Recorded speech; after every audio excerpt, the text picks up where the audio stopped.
Sabarimala greenfield വിമാനത്താവളത്തിന് ഏറ്റെടുക്കേണ്ട ഭൂമിയുടെ വിശദ വിവരങ്ങൾ സർക്കാർ വിജ്ഞാപനം ചെയ്തു. 441 ഉടമകളിൽ നിന്നായി 1000.28 ഹെക്ടർ ഭൂമിയാണ് ആകെ ഏറ്റെടുക്കുക. ആക്ഷേപങ്ങൾ അറിയിക്കാൻ 15 ദിവസം സമയം നൽകിയിട്ടുണ്ട്. KR സാജു വിവരങ്ങൾ നൽകും. സാജു, വിജ്ഞാപനത്തിന്റെ ഉള്ളടക്കം, ഒപ്പം ഇതെന്നു മുതലായിരിക്കും നടപടികൾ ആരംഭിക്കുക?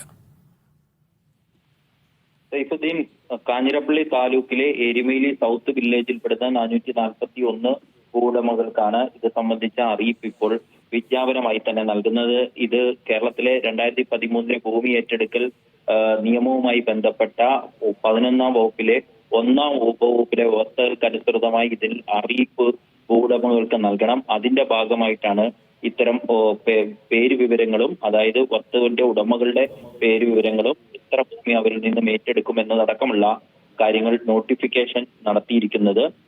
ഇതിൽ ആക്ഷേപമുള്ളവർക്ക് 15 ദിവസത്തിനകം സ്പെഷ്യൽ തഹസിൽദാർ LA ജനറൽ കോട്ടയത്തെ ബോധിപ്പിക്കാനുള്ള ഒരു അവസരം നൽകുക എന്ന ലക്ഷ്യത്തോടു കൂടിയാണ് നൽകിയിരിക്കുന്നത്. ഇതൊരു നടപടിക്രമത്തിന്റെ ഭാഗമാണ്. നേരത്തെ തന്നെ ഈ ഭൂമി ഏറ്റെടുക്കുമെന്ന ഗസറ്റ് വിജ്ഞാപനം സർക്കാർ പുറത്തിറക്കിയിരുന്നതാണ്. അതിന്റെ നടപടികളിലേക്ക് ഇപ്പോൾ വേഗത്തിൽ കടക്കുന്നു എന്നതാണ് പ്രധാനപ്പെട്ട കാര്യം. ഇതോടൊപ്പം തന്നെ സാമൂഹിക ആഘാത പഠനം സംബന്ധിച്ച റിപ്പോർട്ടിന്റെ പൂർണ്ണ രൂപവും വെബ്സൈറ്റിൽ ഇപ്പോൾ പ്രസിദ്ധീകരിച്ചിട്ടുണ്ട്. അതിൽ പറയുന്നത് ശബരിമല ക്ഷേത്രത്തിലേക്കുള്ള സുഗമമായ യാത്ര മെച്ചപ്പെടുത്തുന്നതിന് ഈ വിമാനത്താവളം ഉപകരിക്കുമെന്നാണ്. ഒപ്പം ടൂറിസം വികസനം ഉണ്ടാവും. ടൂറിസത്തിലൂടെ പ്രാദേശിക സമ്പദ് വ്യവസ്ഥയിൽ സ്വാധീനം ചെലുത്താൻ കഴിയുമെന്നും പ്രതീക്ഷിക്കുന്നു.